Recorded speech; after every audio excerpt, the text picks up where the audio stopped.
And we're live. We're live on your end. Live on my end. On mine. Now we are live. Welcome everyone to the weekly crypto recap show. It's been a pretty intense week. Lots of hacks to talk about. Lots of new exciting projects as well. And I'm really delighted to have these two wonderful gentlemen joining me today on the show. We have Joel Valenzuela from Dash Force News, and we have the Crypto Lark, who has an awesome YouTube channel. Welcome, guys. Thanks for having us on. Thank you for being here. There are lots of things to be covering, so let's jump straight into this. And also, just before we do, so we've got some crazy time zones happening across this stream. I'm currently in Perth. Lark, you are in Wellington. That's right, Wellington, New Zealand. Yeah, I feel like we're on the same page here. You know, I'm like someone in my time zone, but it's not even close. It's like 6-hour difference or something. Same day. Well, we got Alex from Nuggets News is in the chat. He's in Tasmania, so you know. Awesome, welcome. That's cool. I actually did I know he was from Tasmania? I don't know if I knew that. That's cool. And Joel, you're calling in from New Hampshire, I presume. Yes, absolutely. That's where I'm at. You know the time zone. So you're in the past. That's, I mean, we're in the future here. It's already Friday. Nostalgia hit me too hard. I'm living in the past. Sorry. Yeah, nostalgia hit you too hard. Absolutely. But anyone who wants to watch this through bitbacker.io, I have put the link in the chat there.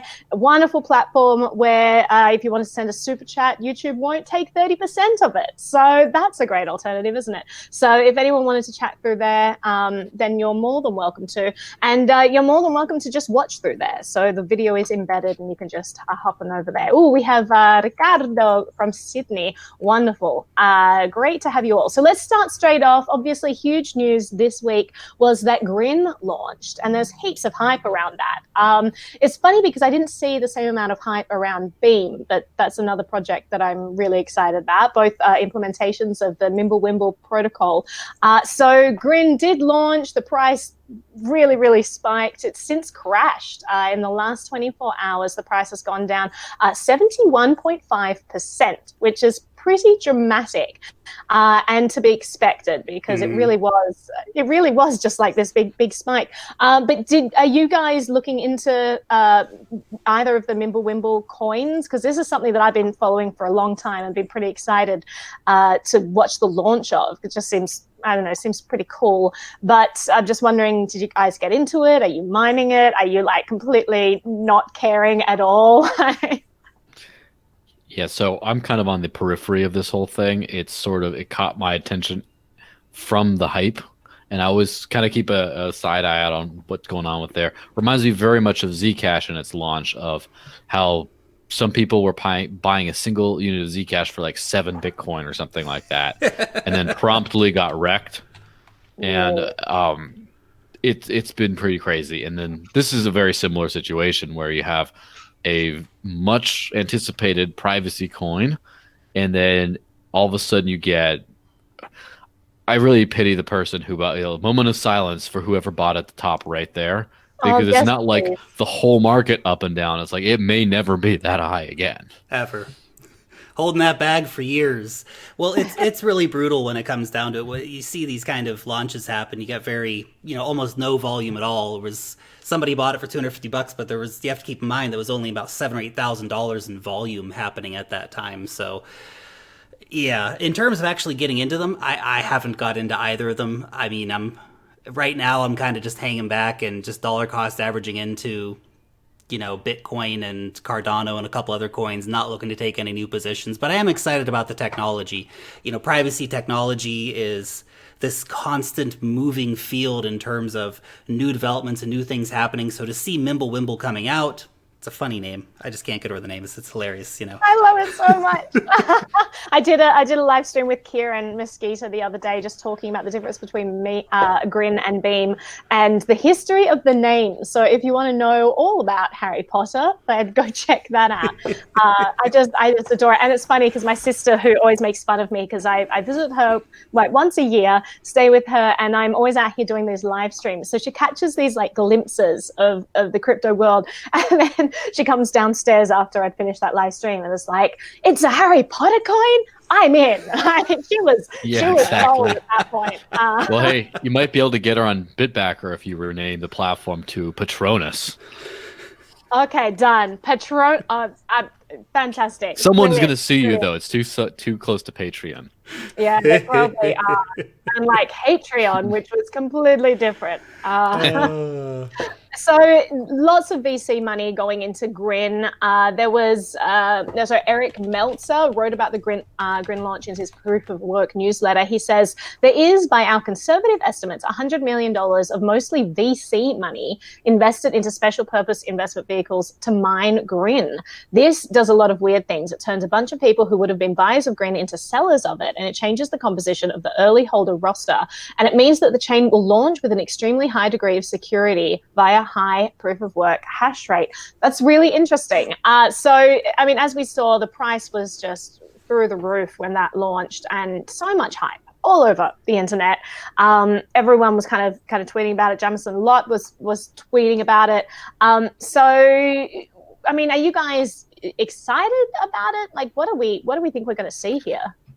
Yeah, so I am always into the concept of privacy, and that was one of the first reasons I got into Bitcoin way back in the old days, is because of its pseudonymous nature, to where people just did not know who was using it, and you could do different wallets, different addresses.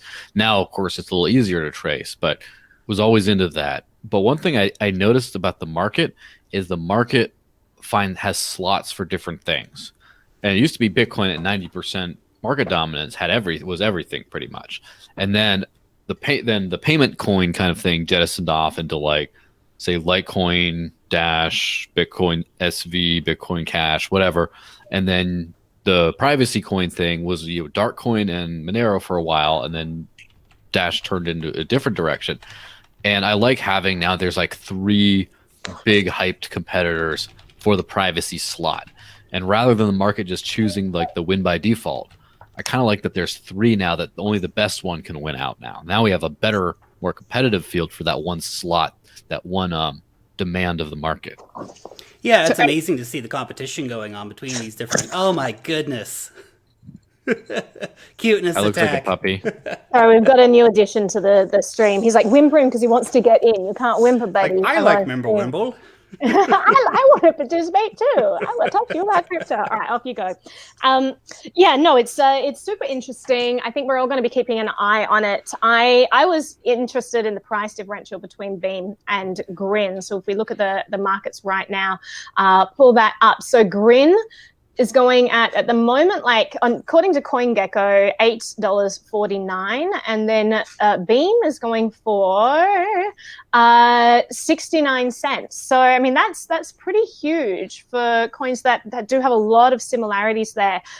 So I'm interested in that disparity. I'm wondering, like, do you guys have any thoughts about that? I mean, there might be something in terms of, relative scarcity of Grin right now, considering mining. I mean, right. I'm not sure when Beam started or what the supply of Beam is. Beam started at the start of this year, so only a couple of weeks ago. Yeah, I mean, maybe it's just got that. There's more of it in the market. Maybe, I don't know if there's any pre-mine behind that, and if there's any investors kind of flooding the market with cheap coins, what the total supply is, et cetera, et cetera. But the overall idea, I think, is very interesting. Get more competition into the privacy coin space is great.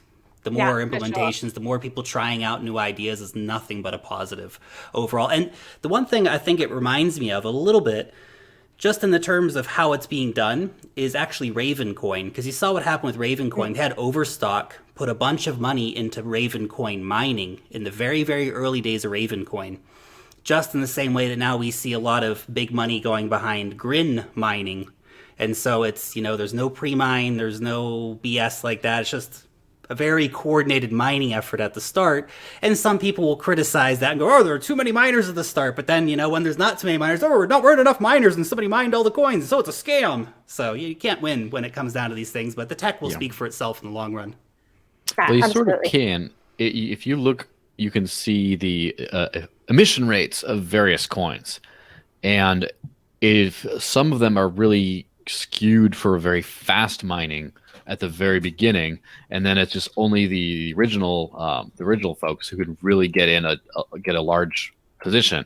But then you have other ones like, say, Bitcoin based ones that take a long time to go mine out. So I mean, remember the hysteria around Zcash when it first came out, yet it still only has barely over a quarter of its eventual supply mined. And then if you compare, for example, Dash and Monero, who came out right around the same time, although Dash was a little bit earlier. Dash only has 45% of its total supply mined, whereas Monero is already up to 74. So there's a little bit of a disparity with that whole thing. And I'm not too familiar with Beam or Grin's emission rate, or that of most coins. That's kind of a little bit more in the weeds than most people get. But if you look at that, that's how you can kind of tell, what the relative fairness type thing. And coordinating mining to some crypto outsiders might seem like insider trading. It's like, this is going to be big. You're all going to be mining on it at the beginning. And then you get that sort of unfair advantage, but you get to not pre-mine technically. So then it seems a little bit nicer, but it isn't. So there's a few things that could be going on here. So I would look into it a little bit more to see where I kind of find out where I kind of fall on that. Right. I just got a couple of power chats through. So Lamasby, who said it would be cool if we could tip the host and the guests as well. Excited for the show. You actually can. So Joel and Lark, you guys both have Bitbacker pages. So if you wanted to put I have one? You should do. Do you not? If not, I don't know. If you do not, I will be might have been very surprised. I might have been maybe being a conscientious objector until Dash gets integrated, but you know what? That's the opposite way of how you should be doing it. They're probably incentivized to only add coins where there's a good community there. So if there's no Dash community on there, well, CryptoLark at least has an account. So if you go to his page. Yep. Yeah, you can actually. Anyone who posts the link in there can receive donations there. So I've got mine posted there. If you go to CryptoLark's page, you can also send him tips as well. So highly encourage you to do that because he's awesome. Joelle, you missed out here. All right. Yeah. You got to get on with that. I'm confirming the account. Don't worry. Yay! I'll be there very shortly. You actually have CryptoLark. There's another question directed at you. So Anonymous sent through a chat. They said, "What is your bias towards BCH? I often see you get excited about less value coins, but you disrespect BCH. May I ask why?" This is gonna be interesting. Oh yeah, good question. Good question. I think. That's a very loaded question. We'll put it off there. But why you disrespected? Why you disrespecting my coin, boy? No, seriously. But look, the reality is, Bitcoin Cash. I was very open to Bitcoin Cash when it first came out, but when I saw them normalizing Craig Wright, that's when they really lost me. Oh that was the moment when I was like, guys, I'm done. How can you? So got what fake about Toshi now? on board. Now that there's a split, I'm not a big fan of SV. Everyone knows that. How do you feel about ABC? How do you feel about BCH now?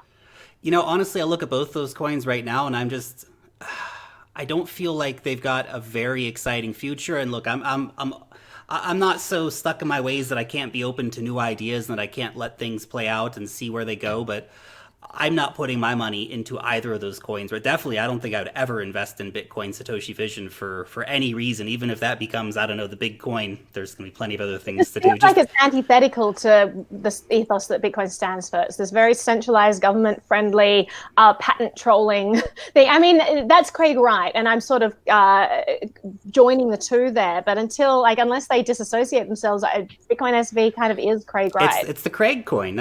You can't really call it anything else right now. And look, Bitcoin Cash has basically ended up being the Bitmain coin for large intents and purposes. They control. You could say the BTC power. Is the Blockstream coin. Yeah, that's true. But I know you can easily go that way. But you look at who's mining, Bitcoin SV, and it's mostly CoinGeek. You look at who's mining Bitcoin Cash, and a lot of it's coming from Antpool right now. So.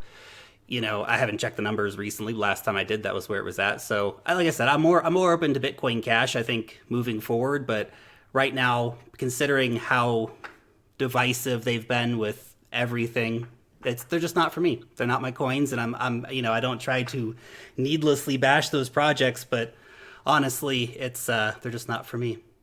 Interesting. Yeah. All right. Well, we will keep you updated if his opinion changes now that the different teams have gone their separate ways. Let's move on because we've got a lot of stuff to get through. By the way, I do have a Bitbacker now. It's the Desert Links. Yay! And I do just for CryptoLark. My only crypto address is a Bitcoin Cash address. Nice. I'm just kidding. Yeah. All right, so regarding Beam, there were critical vulnerabilities found in the Beam wallet that may have also led to price changes there. The devs said like there's been a fix. There's dealt with pretty swiftly, but does say that the funds were vulnerable for a time there. So obviously, I mean, it's so hard to get code that is bulletproof and get it out. So it's not surprising that they had issues at the start. A lot of coins have. Did you guys follow that vulnerability at all? Nah, didn't keep an eye on it, but I'm not surprised either. These things, especially just after coins get launched, you see these kind of things come out. And look, it didn't end up being an issue. They found it, they fixed it. This happens in tech. If you're not ready for these kind of road bumps, then you should, I don't know, definitely keep your crypto investments to the point of things that are very, very well established in the market. But even then, things happen. Look at the Ethereum Classic, look at the Ethereum upgrade, et cetera, et cetera. So. Yeah, it all depends on your risk tolerance. And in crypto, I think all of us are on a far end of the spectrum there. So when you're talking about, well, only stick to well-established crypto coins where the volatility is still like, down. Yeah, of course. It's interesting. I mean, it also is a philosophical thing where a lot of times people will launch kind of shoddy projects with just trying to get in on the hype and trying to get on the money that comes with that. Or sometimes one thing that just absolutely, it's kind of bonkers to me, is when people launch something that's trading high on coin market cap it's not even on mainnet. It's like people are valuing a non-existent thing. I mean, I remember EOS was it a Ethereum token for a while before they migrated their own blockchain. I think didn't Cardano have something similar like that? And that kind of practice can kind of lead to these sorts of things. We have launches of something that just no one knows if it actually works or not. Right. Let's keep going. I want to talk about the Cryptopia hack that happened earlier this week. New Zealand! This is your land. This is your land. So New Zealand-based cryptocurrency exchange Cryptopia, they went offline. They said that they were hacked. It was announced on Twitter.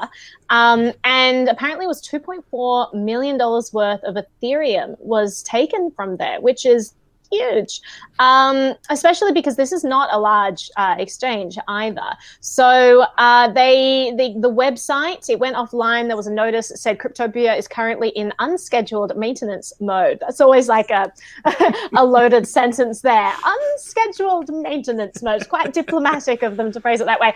We will be back soon. So since then, the New Zealand police have gotten involved. They're investigating all of this.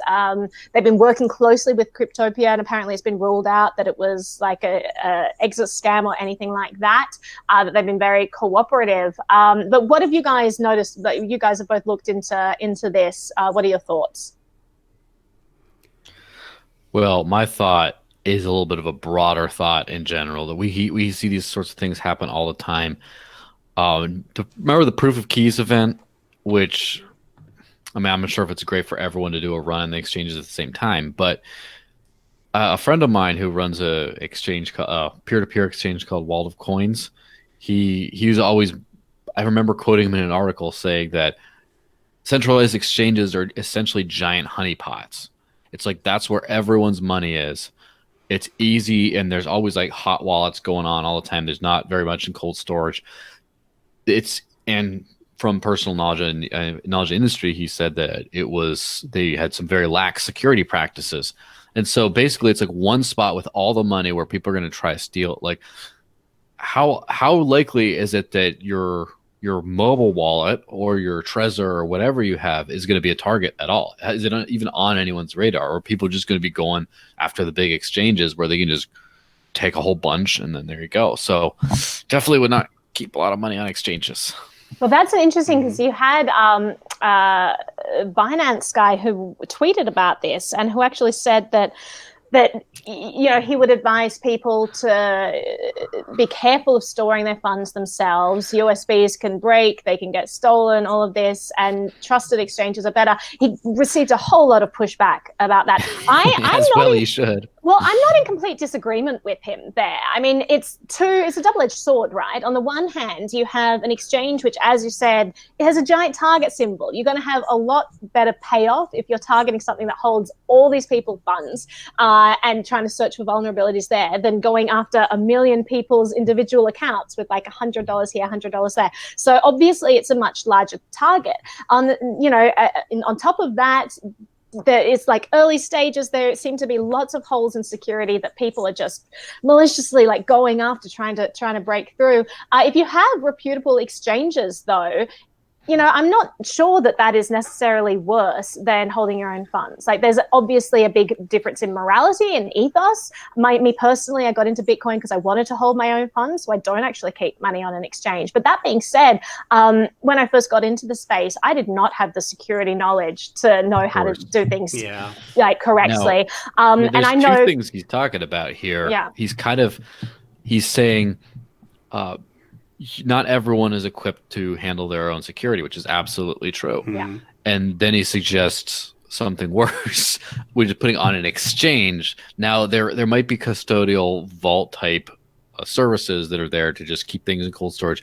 By its nature, an exchange is something that not only is a place people are always looking to, and it's like a giant honeypot, but it also has a lot of money going in and out of it constantly. So there's constant avenues for basically finding a way in for things. So I would, and also if you hack an exchange, you just move it to another exchange, and then like that's where people a lot of times dump their coins. They don't hold on to their coins and wait and see how many cups of coffee they can buy with them.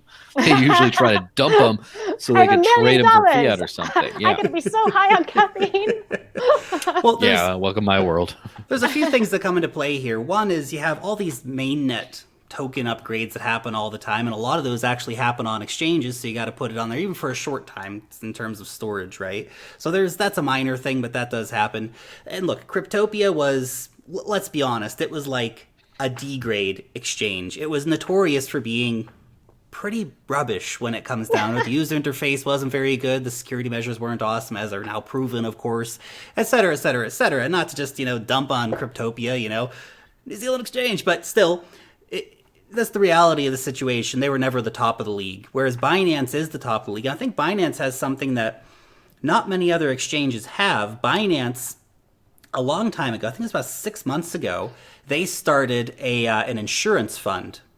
So they're stacking up Binance coin in an insurance fund, and I think they keep, don't quote me on this number, but I think it's like 96 or 98% of the coins on Binance are kept in cold storage.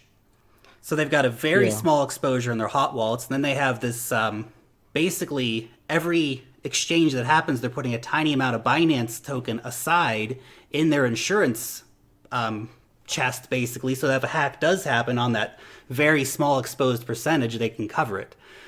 It's not perfect by any means. And you shouldn't keep your money on an exchange. This is the point. You should be in charge of your own money because exchanges go offline and all these different things. And I certainly do not recommend people to keep their money on exchanges, but I kind of, on the flip side, I see the problems that people have, and this is why I'm working on an education series to try and get people to take charge of their own money and all this stuff. But still, there are people who it's hard. That's a great point, and having this blanket rule that treats all exchanges as equal is also not helping everyone. All exchanges are not equal, guys. They're very different, and the security practices across the board, vary considerably. So understanding that is important. But obviously, we're all on the same page. I'm sure we all store our own coins and our own security team. But that was interesting to see that, and obviously it was a bit of like a Binance push as well. Like, hey guys, start with us. We are not like other exchanges. It cracks me up too because cryptocurrency is still so new that there's very few actual threats against it. Like, very few people have the awareness to even think of this as an attack vector. I could get rich off of robbing this thing. But one thing that crypto people is stubborn and contrarian. And as soon as he goes out saying, "Oh, you're not going to hack me over here," they're just like, "Oh, want to bet?" Someone's going to dedicate their whole life into ruining that poor man's exchange and taking a bunch of money. And that's why you see like money being given back to exchanges later after they already destroyed everything. They're like, I got $100 million worth of stuff. You can have it back. I just wanted to show you that you're nothing. And so that's not a good thing for him to tweet. I mean, I don't know if that's going to be revenue positive for him in the long run. Yeah. Actually, I had a programmer friend, and one of the things he told me, Russian guy, and he's basically said this. He said, "There's basically nothing that's unhackable. It's just a question of time. How long can it take to get hacked? And especially when it comes to something like an exchange, we'll get there eventually. It's just, can they stay ahead of the hackers, basically?" So yeah, I remember when the BitPay wallet, the hardware wallet, came out and just said it's the first unhackable hardware wallet. And challenge accepted. Oh my god! Within the week, a 15-year-old kid was playing Doom on it. He was using the little thing to play games. It's not like McAfee to make some hyperbolic statement that has no basis in reality, right? By the way, how is the McAfee decline going? Where are we in terms of price right now? We're getting a show right now. That's what's happening. Oh, I'm not sure I'm excited about that. Yeah, also... It's like a sick fascination, Just stay away from his whale tweets. Those aren't the best. Oh God. He's yeah, such a all weird right. dude. Anyway, Moving on. Very fun though. I mean, he's a fun guy, but just everything with a grain of salt, guys. Yeah. I just wanted to say, so I got a power chat from Anonymous. Thank you, Anonymous. Who says, since the talk started on the subject of privacy, any opinions on the cash shovel coming to BCH? So this is something that's been in the works for a while. People have been talking about this, and it seems like it's a great move for the ecosystem to implement privacy in the BCH ecosystem. Do either of you, have you looked into this much at all? Yes, I have, but I'll let CryptoLark go first. What's the privacy implementation that they're doing? So it's called Cash Shuffle, and it's just like a mixing. Got it. A mix. Look, I think any major cryptocurrency moving forward is going to have some variety of privacy implementation. We see most of them moving towards that. I mean, Ethereum's got ZK snarks, Tron's looking at ZK snarks, Tezos is looking at ZK snarks, and on and on and on it goes. So I think they'll all have to have this at some point. So to see Bitcoin Cash bringing some implementation in, cool, awesome, totally all about it. So it's a little different from coin mixing. It allows users to combine their transactions with others, like obfuscating where they came from. Like you were gonna. Yeah. No, so well. Good. Sorry.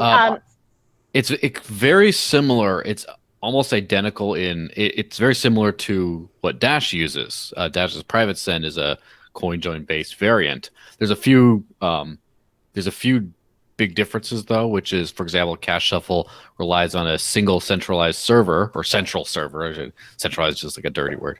Whereas Dash has like the basically 5,000 different masternodes that are just purpose for that you can rely on. So it's a little bit of a much harder attack vector.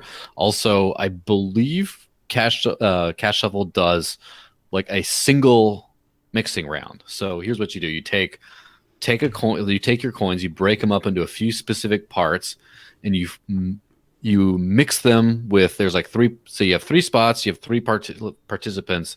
You mix each unit with the other people, and then that's one round. Now Dash just had the upgrade 0.13 upgraded that to 16 rounds. So it's significantly harder to trace that way. But if you're comparing like very opaque, straight up Bitcoin transactions to, very transparent, to something where you can't just follow the paper trail right away, it's a huge improvement. And I think that we're going to see non-privacy coins, as in coins without any kind of privacy feature, just really fall by the wayside when anyone actually starts to try to use this. Because if you think about it, your bank account is private. Anyone who knows the bank. Only the NSA is watching, guys. Yes. There's certain bits, but that's the thing. It's certain bits of access. The bank knows, whoever the government decides to shake them down, say how much money does she have, where she's sending it. Those people know, but the general public doesn't. If you're using Bitcoin to buy things online, you can have malware tracking not only the transactions, but associating them with your email and your name and your address and things like that, extrapolating your address together and figure out how much money you actually have in your wallet. And so, and associating to your name. And that's not, you can't do that with a bank account. The bank or whoever's controlling them, they have to go in. So Bitcoin transactions online can in some ways be less private than a bank account, and no one's going to be using that. No average user is going to be like, let me get on and get something that's worse than what I'm already using. So things like this are absolutely necessary, and I'm always welcoming more and more solutions, especially privacy solutions, especially things that can help people on things like mobile devices that they're more common to actually use in real life. And this is something, so recently we had the anniversary of Hal Finney first tweeting about Bitcoin, and then soon after he put out his initial tweet, he then talked about privacy and said, we're adding privacy elements to Bitcoin, or we need to add privacy elements to Bitcoin.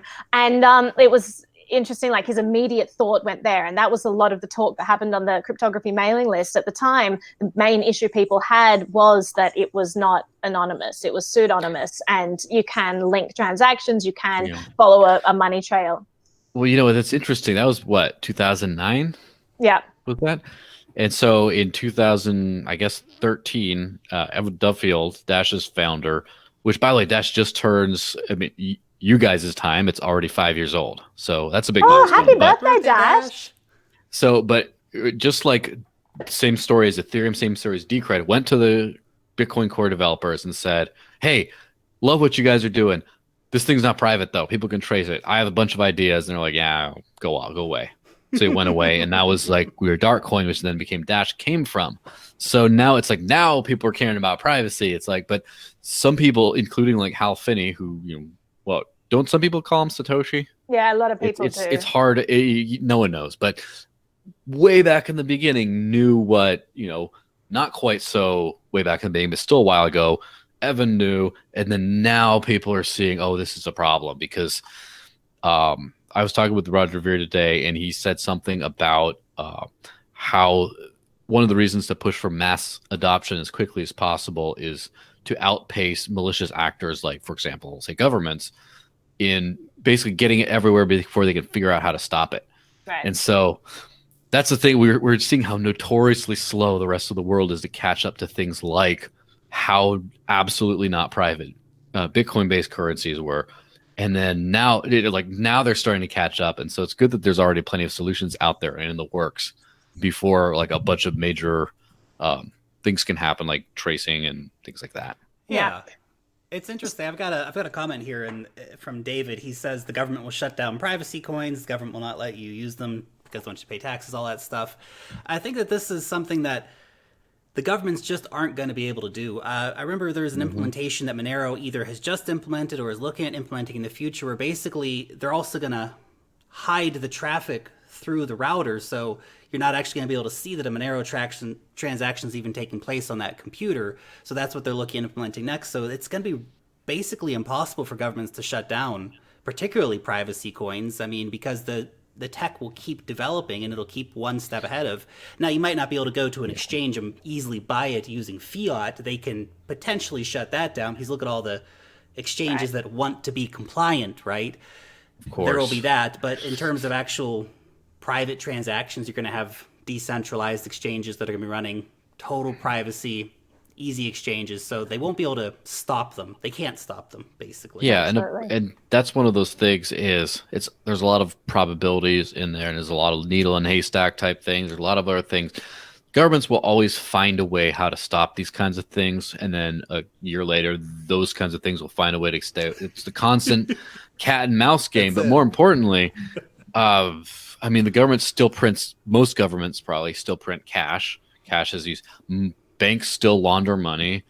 The drug trade is still everywhere. Like, you can ban things. You can put a lid on them. You can stop a lot of it from happening. What are you talking about? The war on drugs has been such a tremendous success. Yes, well, but that's exactly it. It's that like incarceration of victimless crimes and non-violent people. And the millions and billions and trillions of dollars that have been spent. Great. So great what work the there, government can do is it can give you hell and ruin your life in a lot of ways. They can, yeah. Sometimes if you're using these if you're using a privacy coin, if you have an exchange built around it, or you raise a ton of money to develop it or whatever, you might be a target. You might suffer. People around you, it might just, that comment might be true for you.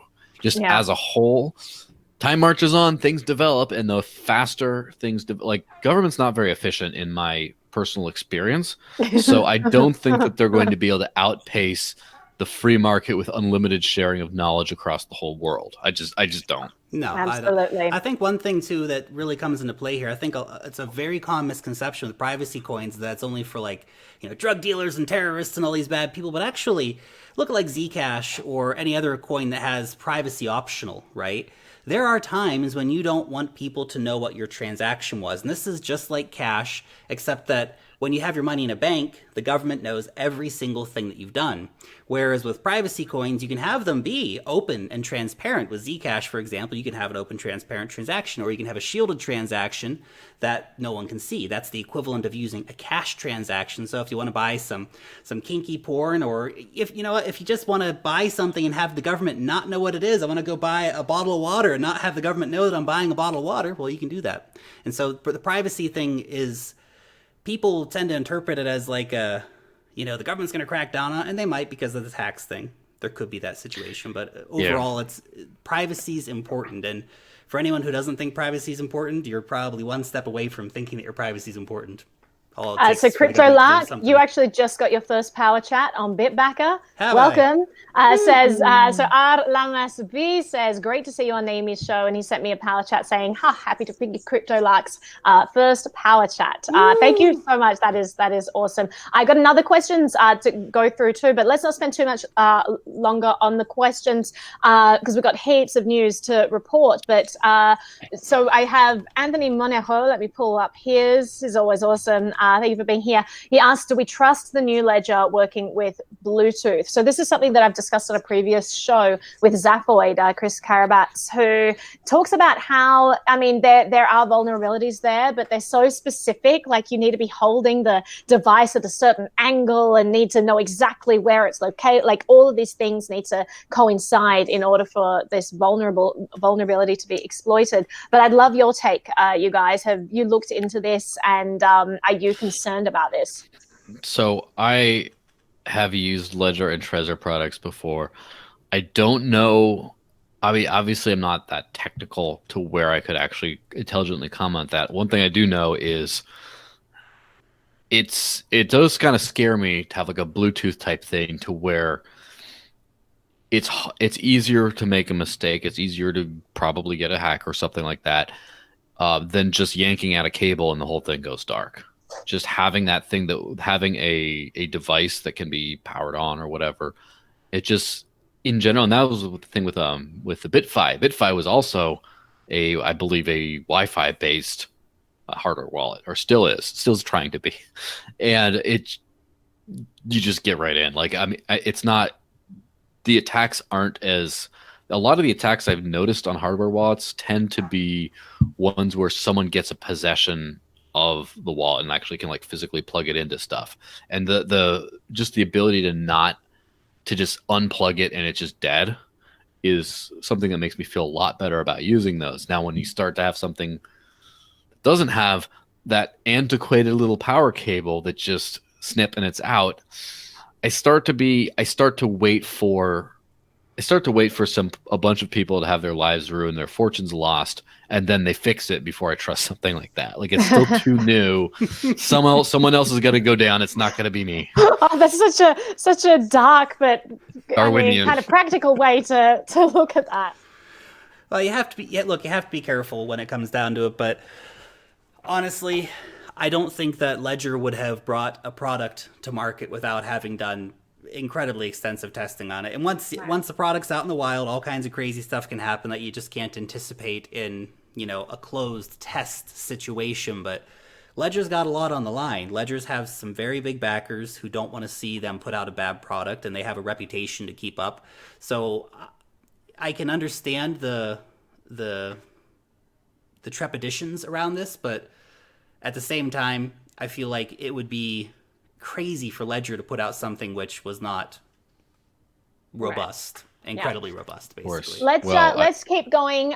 We've got another power chat. Someone asked about the Wormhole, asking you, Cryptolark, actually. May I ask what your opinion on Wormhole Cash is, especially seeing as you are well up on tokens, and are you sponsored by Binance? Is his question. So just a comment on Wormhole. I actually did a live stream with Gabriel last week about Wormhole, this interview, like going in depth. This is really exciting. Where's this leading? And as soon as he got off that call, we found out that Bitmain had actually cut all of the people, or cut the team that was working on that. So Wormhole apparently is no more. They haven't officially announced this. They haven't officially said that it's going dark.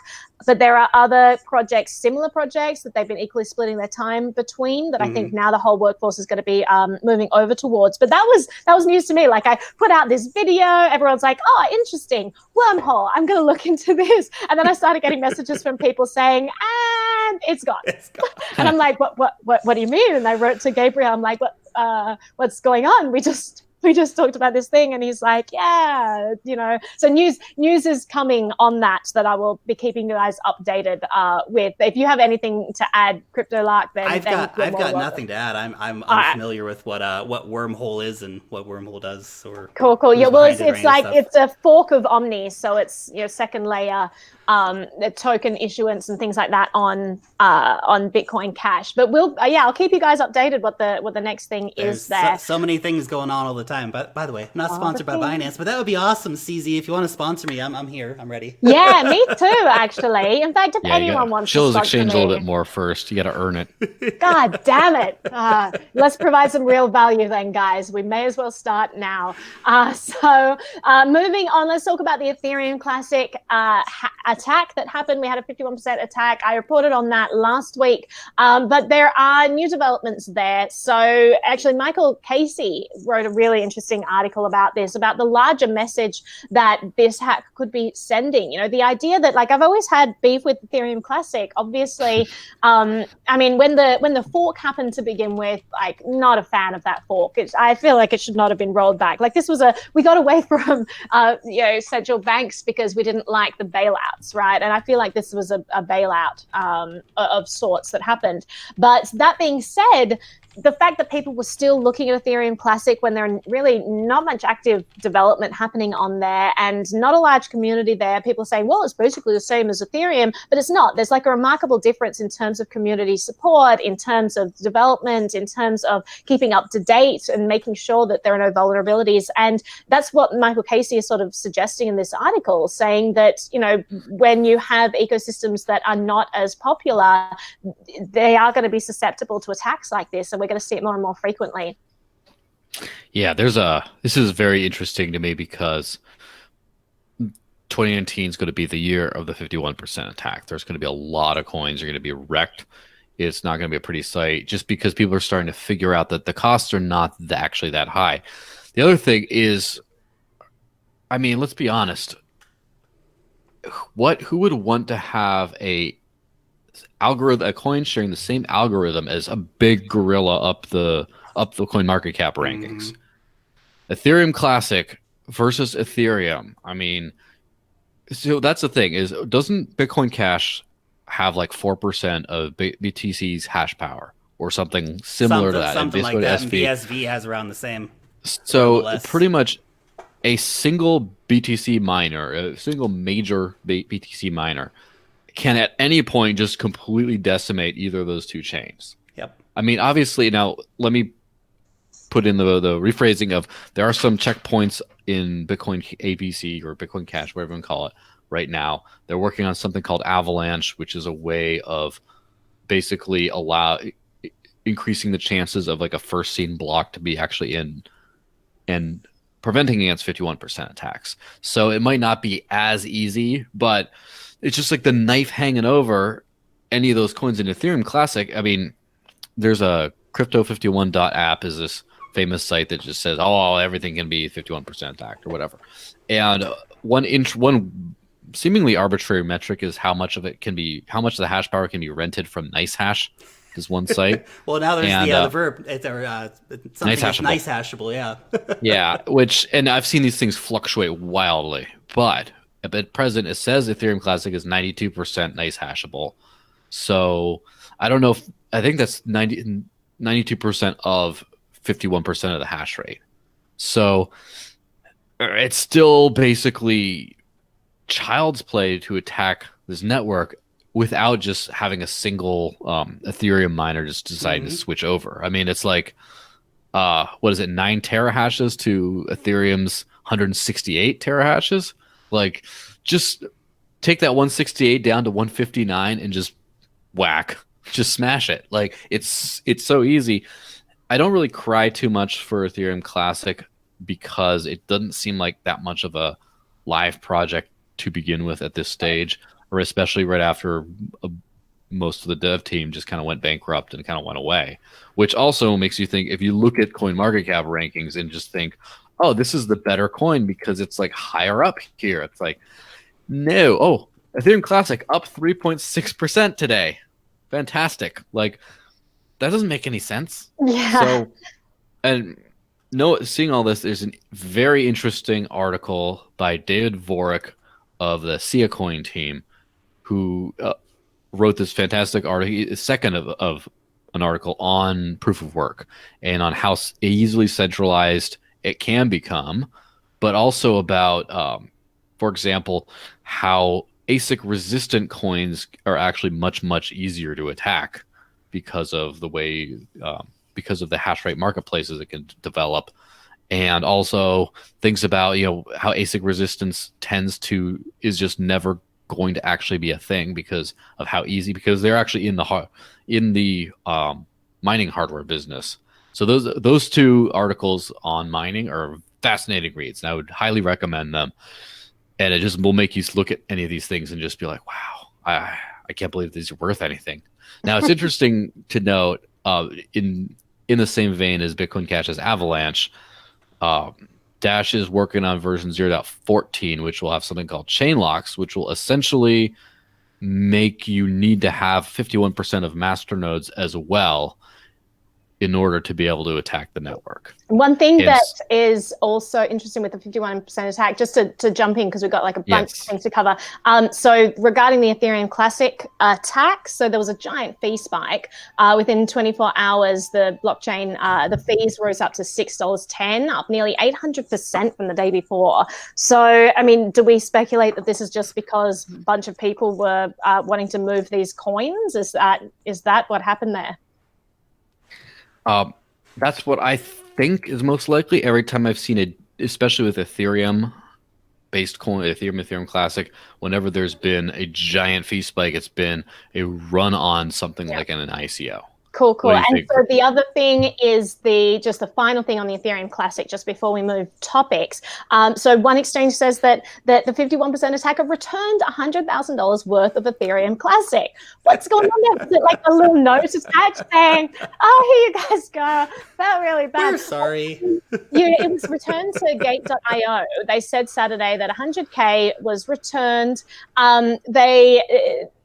Said they tried to contact the 51% attacker but haven't received any reply. They said, we still don't know the reason. If the attacker didn't run it for profit, he might be a white hacker who wanted to remind people of the risks in blockchain consensus and hashing power security. I mean, that is a good point as well. That sort of stuff does happen as well.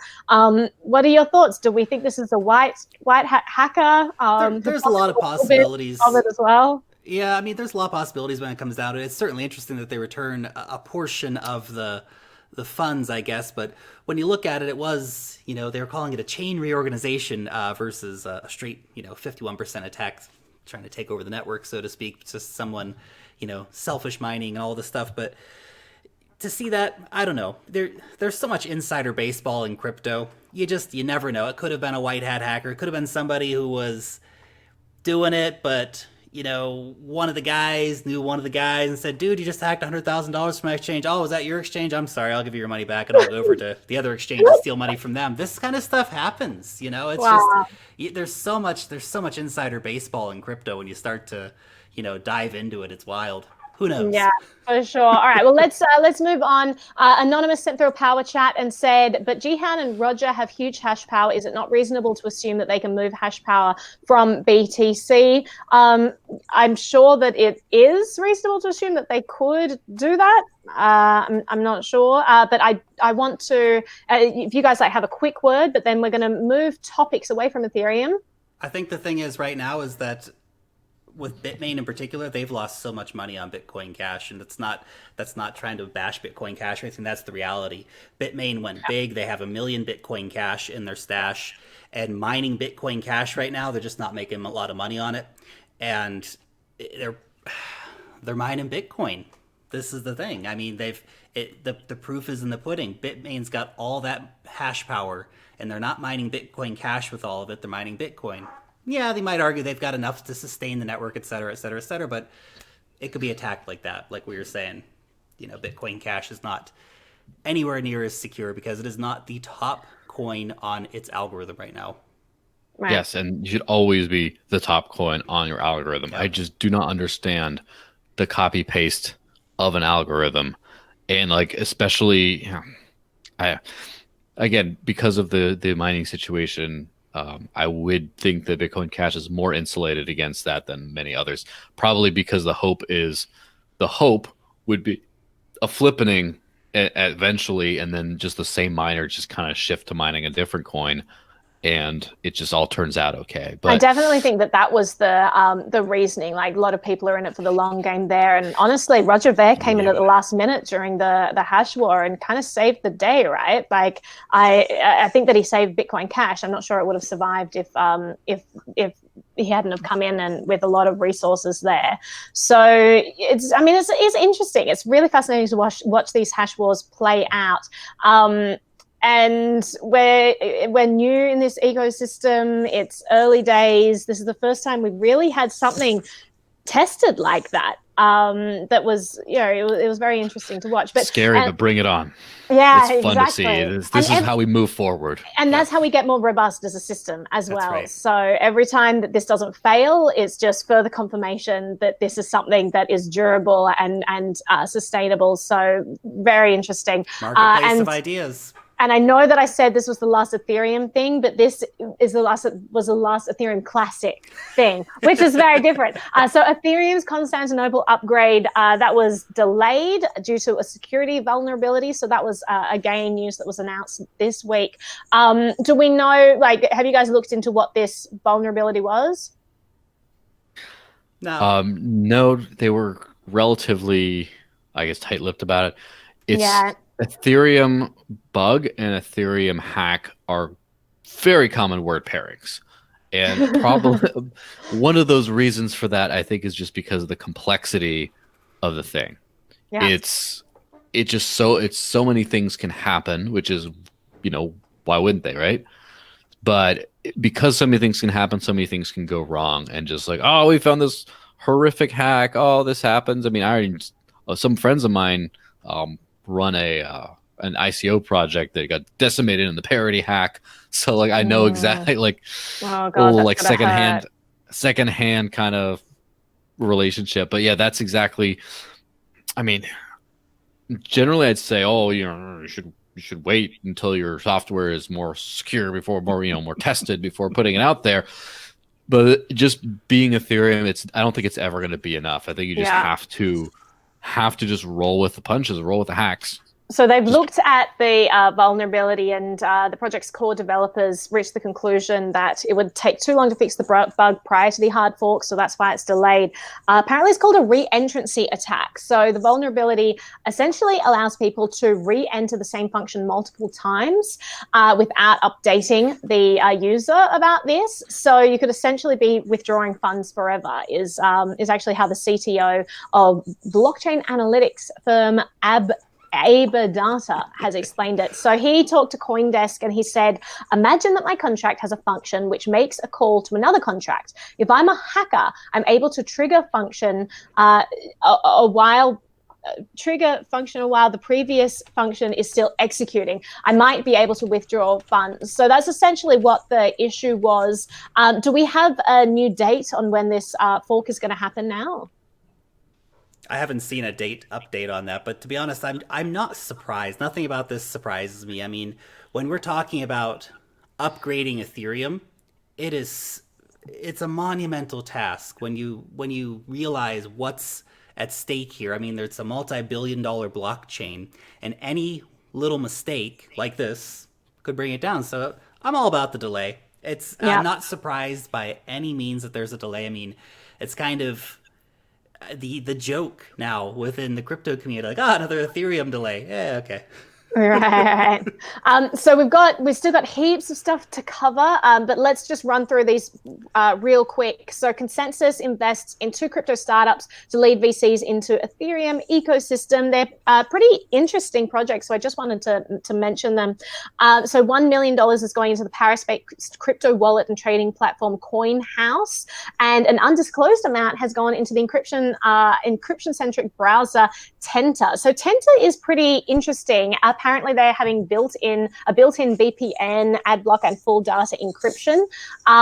So something like that seems interesting. That Consensus is investing in it. I wonder if there's going to be some sort of a token issued there. I haven't looked into the project too much, but I'm definitely going to keep an eye on it. I think what's interesting here is that Consensus is investing in projects because there was a lot of talk. You know how people love to say, it's dead, it's all over. See, we told you, look, they had to lay off staff. Like, it's a business. They're running a business at Consensus, and they had to lay off staff, but that doesn't mean they're out of money. Doesn't mean they're not investing in things. That means they're reprioritizing projects and things like this. So it's actually, not to comment on either project specifically, they both sound very interesting, but I'm actually more encouraged to see that Consensus is continuing to invest in projects, continuing to throw money out there, because it just shows that, proves all the haters wrong. The Consensus is not dead, nor is Ethereum. Things happen, but they keep moving forward. Absolutely. So BitPay says that it processed over $1 billion in crypto payments last year. Another thing, when we're talking about these layoffs, when we're talking about this bear market, we're talking about how terrible things are at the moment. But then getting news like this, that's pretty promising, it seems. That's a huge amount of payments right there. What are your thoughts on this? Well, I forget who I was talking to today about that. BitPay was my original, my first love in terms of that thing that you can just pitch to BitPay. You can pitch to merchants and you can just pay with Bitcoin and they can keep some of it or none of it, and it's all good. Like, it was that dream. And then over time, first off, they implemented those awful payment code things that no wallet could pay to. And so it became just completely unusable for not completely, but largely unusable for just regular payments and stuff. That's why you don't really see very many, mom and pop merchants using it. Now, I don't know clearly if I hear Overstock uses them, which would explain a whole lot, because especially Overstock has a bunch of money. Other major customers include Dish, an online organization of security experts called HackerOne, and also the U.S. state of Ohio, which is where Overstock was paying the taxes. Right, yeah, exactly. That's how they're doing that. So that may be the involvement of Overstock there in Ohio. Yeah, just same thing as Bitcoin's use has probably shifted. In the beginning, it was probably a lot of I'm just buying my thing here, I'm just sending a little bit here and there, and that's pretty much dead for the most part.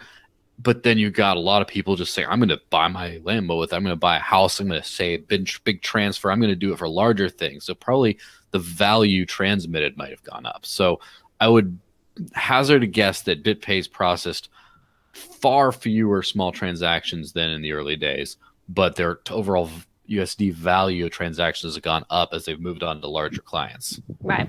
That makes a lot of sense. Let's move on. So new WordPress publishing platform will offer blockchain features. That's exciting as well. It's actually partnered with Consensus again, talking about partnerships, and Consensus still working out there despite all their layoffs recently. So WordPress is launching a new publishing platform backed by Google, Ethereum development studio Consensus, and others.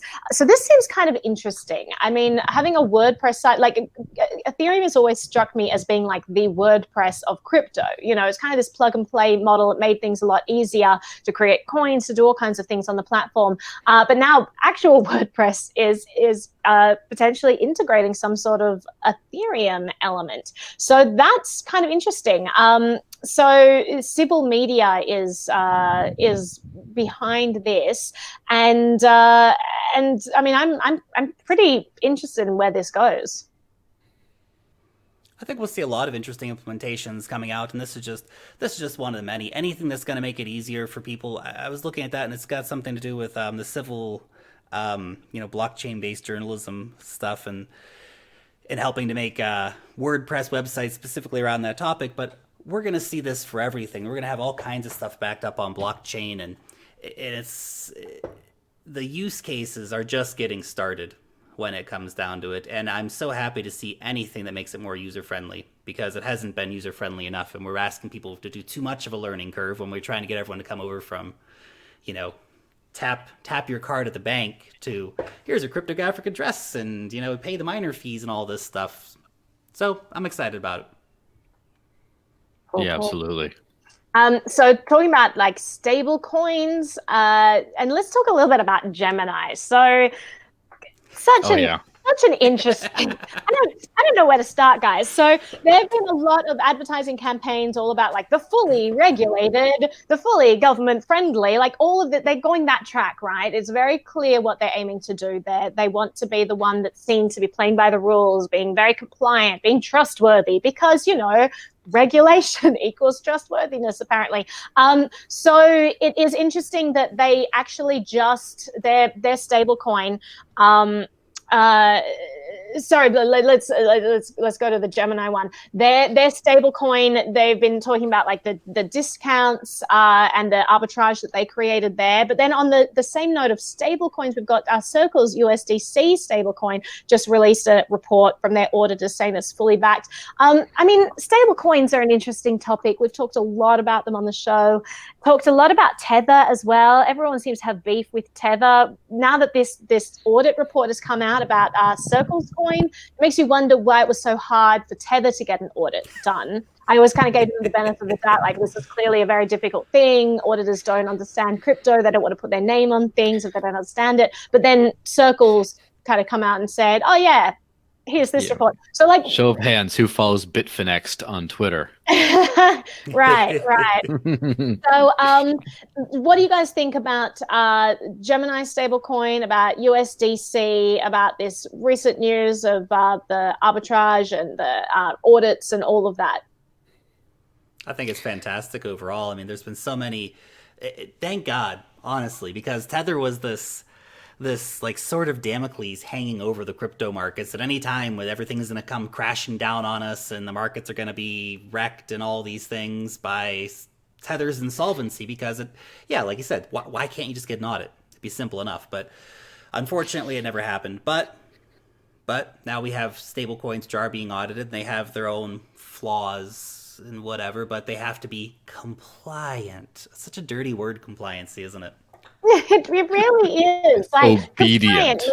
It means that half our budget is going towards dealing with all the hurdles that the government's put in front of us, rather than going towards product development, consumer satisfaction, efficacy in our product, all of that stuff. Like, it just, God, I just hear compliancy and I just think money drain. Like, it's just a black hole where you put all this fund because people have been creating hurdles for you. Well, of course, stable coins are a sign of the times. I remember, I'm kind of old school. My old favorite stablecoin was Bitcoin, but then it became unstable. And then, because I mean, seriously, do you remember back in the day when people was like 90% market dominance or whatever, and people would like take their alt spikes and then just put it to their safe haven of BTC, and then they'd see a good deal and they'd throw it back, and they would use Bitcoin as that. And I'm sure that still largely happens, but then, it became not so great of a store of value. And then people were like, we need something a little bit more pegged to some fake money. And so, I mean, Tether, of course, did its whole thing. And then people were again, sort of Damocles again. But now we have decentralization, right? Now we have a whole bunch of different things. So I wouldn't it be great if you could convert and this might be a business idea, feel free to take it for someone else, wouldn't it be great if you could convert your balance into a mixed bag of stable coins, like all 10 of them, whatever, who cares? Just like you got like 5,000, you cash out like a Bitcoin or two, and it's just like $5,000 or whatever, and then you just throw them into all these random stable coins. So if like one of them dumps, then you still got most of it there. And so I don't know, you might see something like that happen. You might see some service providers allow you to do that. Yeah, I mean, it's like stable coins is just huge arbitrage opportunity there, as we've seen. Like, I know a lot of people who take advantage of that because, as you said, stable coins are not always that stable. So generally, especially if there's liquidity in the market, they kind of balance back out, which is great. And that's why we love this arbitrage happening. But that sounds like a really interesting idea. That's free for anyone in the chat who wants to take that idea. Jake in CryptoLark's chat already said yoink my idea now. So absolutely. So feel free. Go for it. Send Joel a nice thank you tip for this multi-million-dollar, billion-dollar idea. You can go to his Bitbacker page to do that, guys. Send your love to him there. So I want to talk about a few laws and things to do with regulation, government that are happening right now. So Wyoming, they have just introduced legislation that would allow you to issue tokenized stock certificates using blockchain. It's called the Corporate Stock Certificates Token.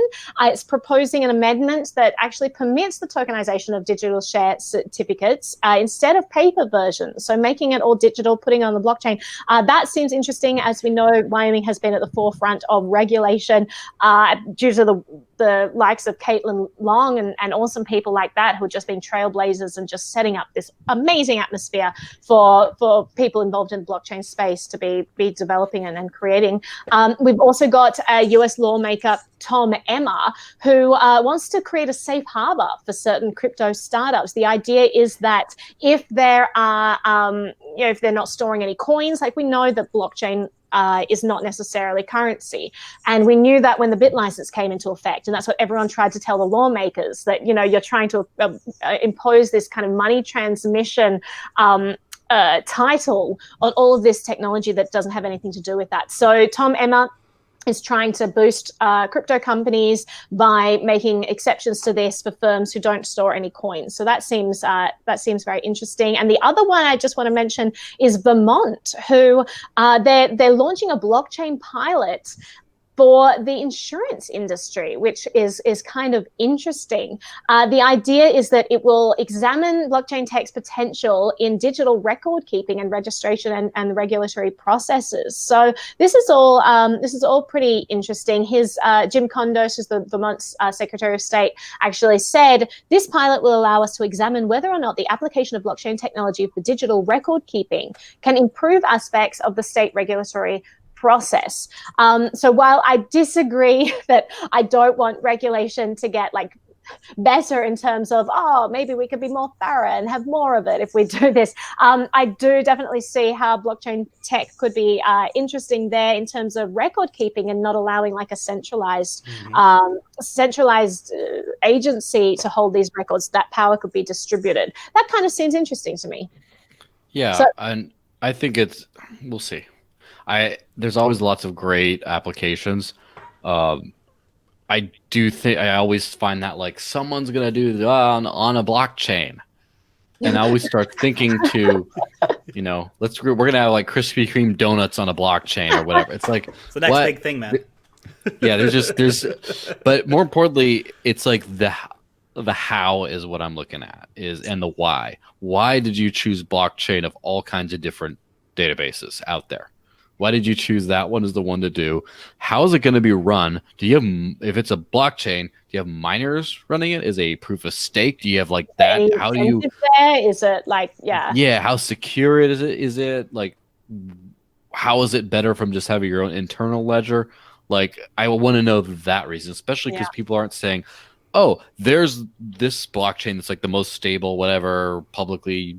We're going to do a token on that blockchain. No, we're going to do our own blockchain. Everyone who wants to do their own blockchain for everything is just Well, I mean, All you right. have companies who are kind of finding solutions to that. So Varus, I find pretty interesting because the idea is that you could have public blockchains as a service. That's kind of cool. The idea that you could have something that exists just for one particular function, like a particular poll, but because they notarize everything to Komodo, which in turn notarizes everything to Bitcoin, it provides this added security feature. So you can actually have specialized blockchains for these things. I mean, I completely agree with you. The idea of having a blockchain that exists in perpetuity, that is not notarized to anything else, that, like, how do you incentivize people to keep this chain working? It seems so stupid.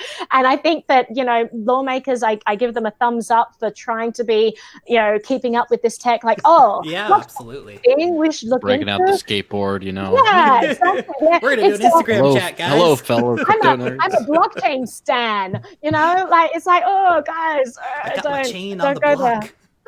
Yeah. But, Well, and by the way, that's the next kind of white hat hacker kind of idea is find every single person who has actually applied a useless blockchain and find a way to 51% attack or otherwise just disrupt and destroy it. I mean, isn't that the idea of shark pool, that they're just going after all of these chains to try and make them obsolete and say, hey guys, we told you so, this is a stupid idea. Yeah, well, the idea behind shark pool is just to be assholes? I don't know. It's just to make it's just to give Craig Wright a little shark plushie that he goes to sleep, kisses before he goes to sleep at night. We're gonna come attack you. Just so he can sleep better. I'm coming for you, Roger. He's like, I got sharks eating up all the shit coins. Yeah. Hey, just to weigh in a little bit on the topic of Vermont, actually, because I found it to be really, really interesting that Vermont has been at the forefront for a while. They actually got properties on the blockchain a while ago. That's probably because of Bernie Sanders, because he's such an economically literate guy. Probably. I don't think it had anything to do with Bernie. It was more to do with the governor at the time. But, I definitely wasn't being serious there. Yeah, no, but I mean, who knows? But anyway, it was a project called Proppy, and they were getting Vermont to run properties on the blockchain, do land registry. And while, the United States doesn't have some giant problem with land registry, basically everyone can prove that they own their property in the USA. As a test case, it's fantastic. Now it's running on Ethereum. You don't need to make your own blockchain to do that, because then it's, it's like we were saying, it could be open to attack and all these different things. Yeah. But if actually you have it running on Ethereum, the use case for third world countries, and Proppy is actually pushing that. They're in conversations with a lot of developing nations that could really use this technology, because it's a mind-boggling number. It's 1 in 3 people globally can't prove they own their property or something like this. It's just it's out of control. Yeah, if you read DeSoto's The Mystery of Capital, he goes into that about why capitalism succeeds in the first world, but kind of fails everywhere else. And part of that was because the lack of access to capital because of like land ownership or otherwise their codified property rights. Yeah. So it's interesting. Of course, wouldn't be great if you're trying to register your plot of land at the same time as a whole bunch of people are trying to get their CryptoKitties in, and then it just that takes, again, this scale is why it's all evolutionary. Scale it. Yeah, scale it.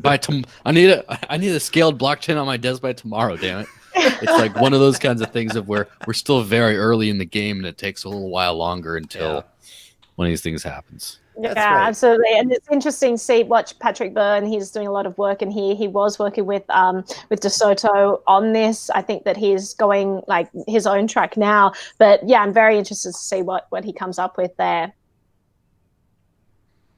Yeah, it's interesting. I feel like sometimes right now in crypto, we're basically what we're doing is we're working on like dial-up internet, and we're expecting like, I don't know, live streams to happen on dial-up internet, and it's not compatible right now. But we will get to that fiber level of internet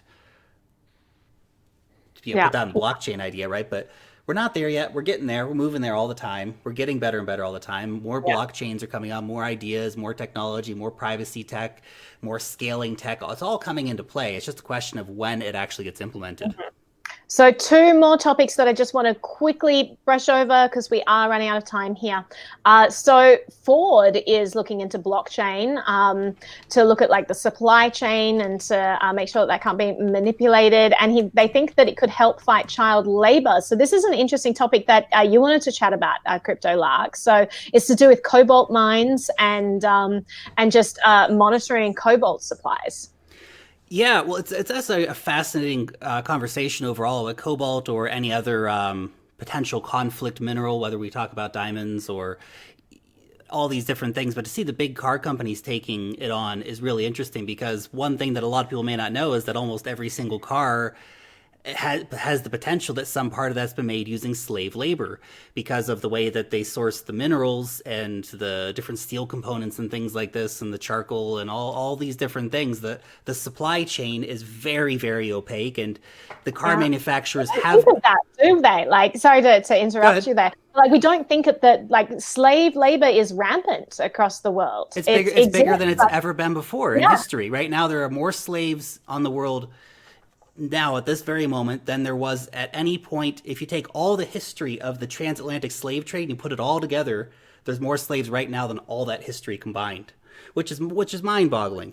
And it goes across everything from sex slaves to, forced labor slaves and household slaves and, agricultural slaves, et cetera, et cetera, et cetera. Big story. But to actually stamp this out, it really comes down to the big corporations, because they're the ones who have the money and power to actually do it. When it comes to a regular consumer, I'm going to go out and buy my car. I have no idea where the minerals came from. I have no idea where the minerals came from for my battery. They say they've got systems in place, but do they really? Could I verify that? Is that an open, transparent ledger? No, it's all opaque right now, but to see that actually being verifiable, that's pretty cool. And a lot of people still won't care, but there will be people who care, and the few people that do care will make sure that it doesn't happen. Because it shouldn't be happening. It's 2019. We have slaves in the world. Yeah. It's mind-boggling. Yeah, it's crazy. So the idea is like, and also earlier, I think last year, so the world's second largest diamond mining company joined Tracker, which is a blockchain-based supply chain monitoring system. And it was developed by the diamond mining giant De Beers Group. So that's really interesting. There are projects like Tracker that are developed to make sure that we know where things are sourced, and it can be great for supply chain monitoring, just keeping things ethical. If we don't want to see a world where slavery exists, you have to vote with your purchasing power, for example. So if there are companies right now, they are incentivized to look into this stuff. If they can actually verify that they have ethically sourced their material, this could be a great way to improve their market share, for example, from their personal incentivization. So that's very interesting to look at blockchain tech helping in those types of areas. Yeah, and it'll get to the point where every company has to do it. Because if one company starts doing it, people will say, what about your cars then? Are your cars made using slave labor? Yeah, it's just a market demand. I think will start to insist on this sort of stuff. You could see like having instead of having like a blockchain reader app instead of like a QR code scanner, and you just go up to that, kumquat or whatever in the grocery store and just go beep. Oh yeah, this is legit. And then you can kind of verify things on the blockchain. You just go and scan your diamonds, and it gives you like the 12% slavery, and if that's acceptable to you, then you can go get it or not. Or I don't know, maybe you can set your slavery acceptance level, like, oh, I'm okay with like 5% slavery. More than that, I feel a little weird. Or just like just get out of the diamond industry entirely. But that's a different subject. Yeah, absolutely. It's a racket, guys. It's not worth it. Go plastic, right?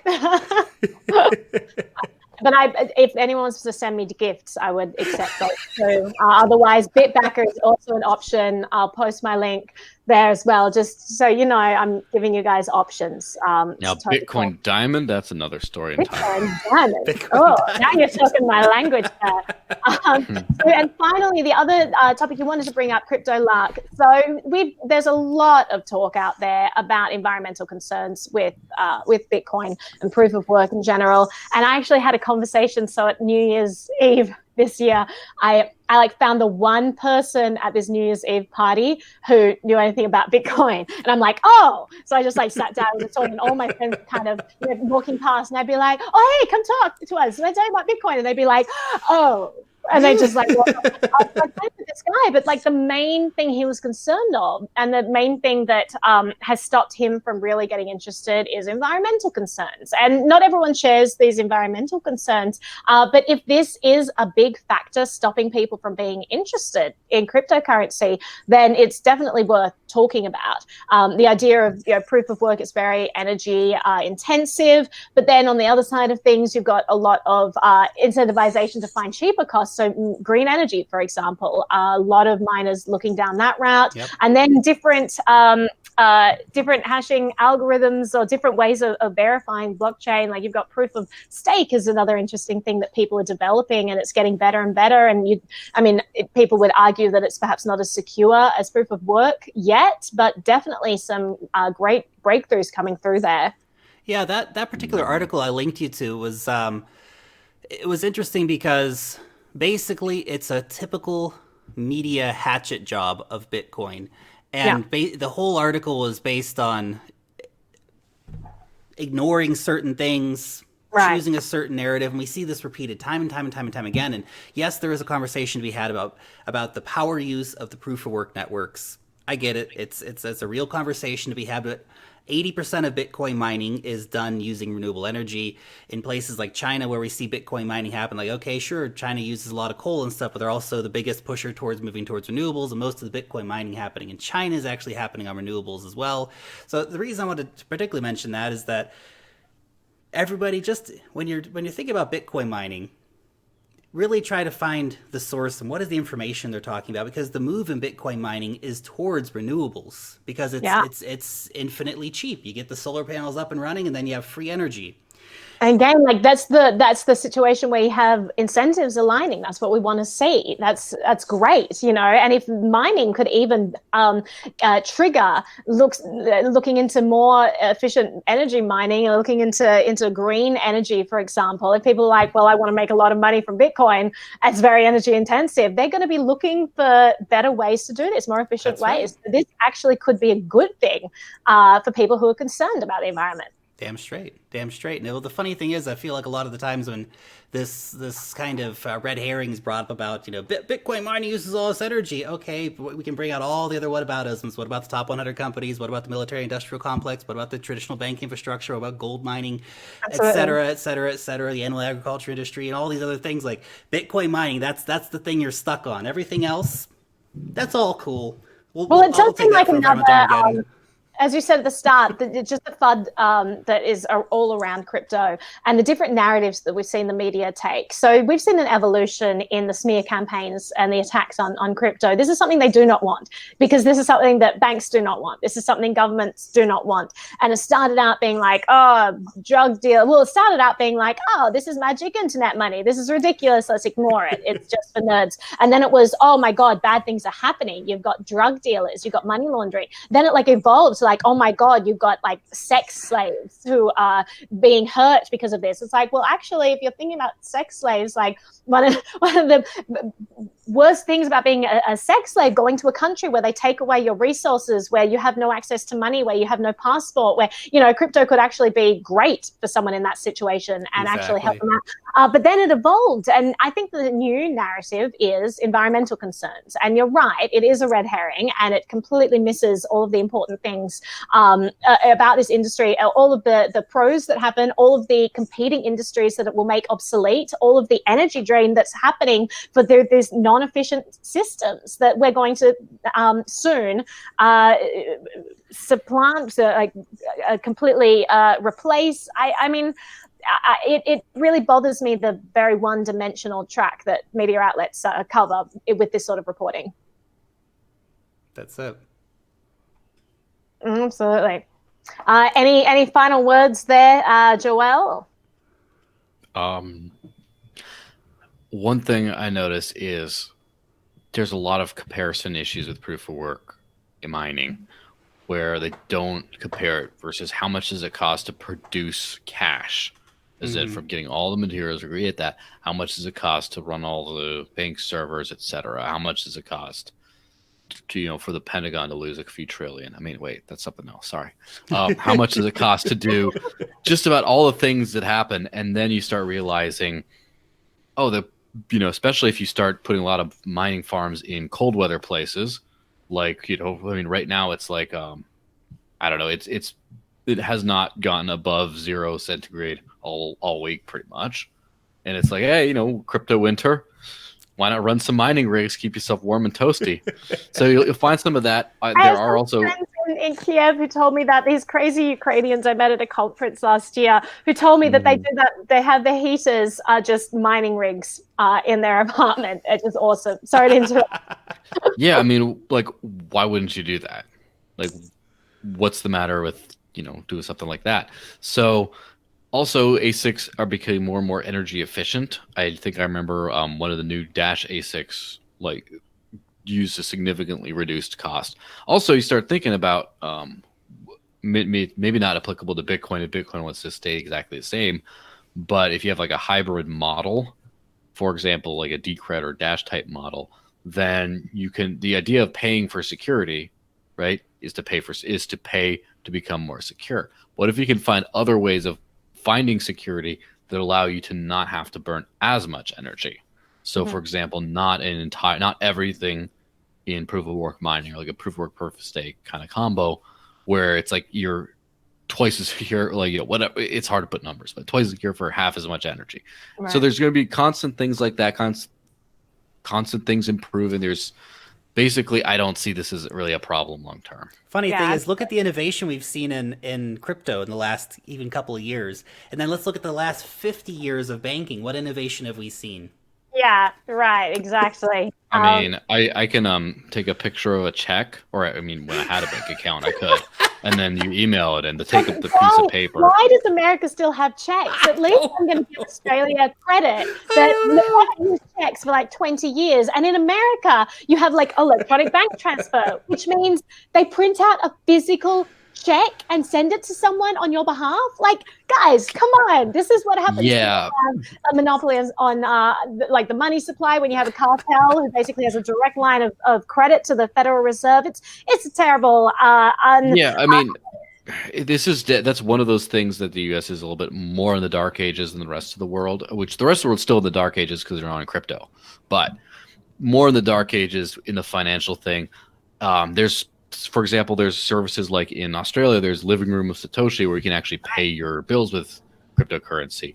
You don't have these things here because the banks will just shut down everyone trying to do a service like that. There is no such thing here. Yeah, and there's Yeah, I chatted to some people yesterday in a live stream about Living Room of Satoshi in Australia.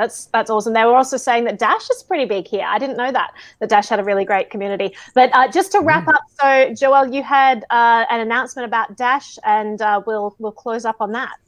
Yeah, well, on Monday, Dash released version 0.13, which is most notably the first plank in the evolution release, which has been like waited for years. And so finally the first bit is out. First off, instant send, instant confirmations are now default with the fee waived for 90% or so of transactions. So you just send anything fully confirmed, 1.3 seconds. So that's amazing. A bunch of improvements to the privacy function in terms of how private it is by significantly increasing the rounds of mixing, making it much more efficient, much cheaper, etc. And masternodes are getting split keys now, to where before the person who had the 1,000 units of Dash had the key to prove it and would run the masternode or vote for proposals. That person had to do everything. Now there's a voting key, so you can delegate voting rights to someone if you want. And you can also give an operator key to the guy who's running your node. And you can split your rewards, so you get like 90% and you give like 10% to Naomi's Bitbacker account when they do Dash or something like that. For example, something like that.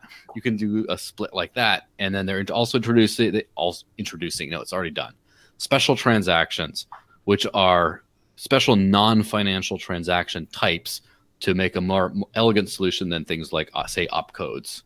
So that's what's out now. Next release, which is, I guess, right around the corner, I've been seeing it being worked on, is chain locks, which is the 51% attack proofing. And long-living master solutions for 51% attack. And it seems like this shouldn't be an issue, right? 51% yes, going forward. And the final bit of news, Dash is 5, so 5 years old. Happy birthday, It's hard. Birthday And Dash. honestly, birthday. a 5-year mark is a good thing. I mean, obviously, you should probably be an early supporter, investor, or whatever. If any coin you think is really good, has a good team behind it, all kinds of things like that, that's always good. There's something about the 5-year mark that if you can kind of make it past and thrive past it, it's a good milestone. So I would encourage everyone out there to go around looking at other projects that are getting close to that milestone or have hit that. Ethereum's what, 4, something like that. Just see. That was like 2015. Yeah, 3 or 4 years old, something like that. Yeah. So basically, watch and see what happens. See who can make it past the 5-year line. See what they look like. Are they in shambles? Like when Dash was founded, I believe Litecoin was like a year or so old, and it was within 2 years or so of that time. Dash, which is originally based off of the Litecoin code base, was rebased off of Bitcoin because Litecoin was abandoned by that point. And then later got picked up in 2017 when Charlie Lee found a nice way to sneak it into Coinbase. But anyway, that's a discussion for a different day. Sneaky Charlie. Just we have a final power chat. Anonymous asks, may I ask thoughts or opinions on the BTC 1 megabyte cap? That is a whole episode right there. That is definitely not something we can go into. But that being said, I can answer. I can give my one-word opinion. All right, give me your one. Rubbish. All right. There you go. But that's a great topic, actually. Maybe I will have a couple of people on looking at the pros and cons of that. We know why it was created, but then they really held tight to that cap. So great discussion topic. I really appreciate that. And I appreciate the power chat as well. So I will look into that and keep you guys posted. Thank you so much to both of you for being on the show today. It's been wonderful having you, Crypto Lark, Joel. Appreciate your wisdom that you bring to the table. Thanks for having us on. Anytime at all. Absolutely. And thank you so much to everyone who's in the chat. I love all of you. You are fantastic. This stream was actually also streamed on Crypto Lark's channel. Yes. And I have been in both live chats simultaneously. With only one keyboard. How do I do it? You're like a keyboard ninja there. Keyboard warrior? Oh, that's not Matt good. is saying sorry that he raged. You didn't rage, Matt. We appreciate your rage. It's always great to have a bit of rage in the chat. It's awesome. But yeah, thanks to everyone who's watching. If you're watching from Crypto Lark's channel, then come on over, subscribe to my channel too. I love. There's a link down below in the description, guys. Yeah, it's really awesome having him on, having both of you on. And thanks to everyone who sent through power chats and super chats. Anthony Monero for sending the super chat. To Anonymous. I don't know if it's the same Anonymous. Could be the same Anonymous. I sent a bunch of them. And Arlama. Knowing the internet probably is. Knowing the internet probably is. Just the same person who sent through super chats and also sent Crypto Lark his first power chat on Bitbacker as well. So thanks to all of you. I will let you. Oh my gosh. Okay, so I just got another power chat from Anonymous. Probably the same person. I want to share this with all of you. It's fractaleconomics.net. Interesting. So I'll post that link in the chat if anyone wants to check that out. I just got a marriage proposal. Thank you very much for that as well. You guys are awesome. I'm going to let you go and enjoy your weekend. What's left of it if you were in Wellington or you're kind of at the beginning of it. Actually, you're at the beginning of it either way. So go enjoy your weekend, everyone. And thanks so much for tuning in. I love all everyone. Bye. Bye.